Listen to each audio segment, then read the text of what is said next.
You said a minute ago that your style initially when you first started was they had to get used to your style, and your style was very different than African American, traditional African American, that's my word, African American preaching.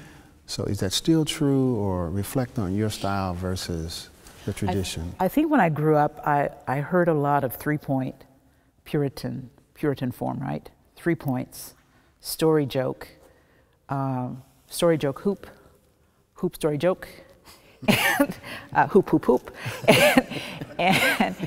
and I was really interested because I also had models of people that really interrogated the text, that loved the word, and I wanted to make sure that that was part of who that is part of who I am. That's what I was raised to, that the text is central to what's going on.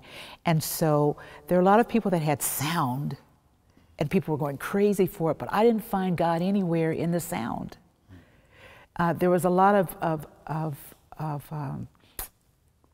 in my perception, from my vantage point, it was a lot of performance, but there wasn't substance.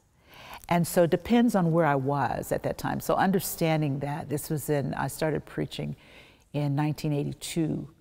So there were different forms going on then. And so then I waited for those people that were not afraid of intellectual discourse, that were inclusive in their preaching, that weren't demeaning women, that weren't asking only for resources. So I guess it depends. When I say African American preaching at the time, it depends on who I was listening to at that time. So I don't want to say this is a stereotypic African American preaching. Yeah. I was Baptist, I was AME, I would go to Pentecostal church, so I went to all these different denominations, and so it was what was held up as the standard at that time. But I was very fortunate where I was, that the people who came through Denver were Prathia Hall and Charles Adams and Frederick Sampson and a variety of other people that had very different styles than what I heard in many places. Yeah. And so I wanted my style to be distinctively mine. And at times I've been rejected because it's distinctively mine. I've been told that it's too deep, that it's too heavy, that it doesn't have the hoop. And I said, I don't think you planned the hoop, and that's supposed to be spirit, so I have to do what God says, but God's also in the still small voice, so that to me is my hoop.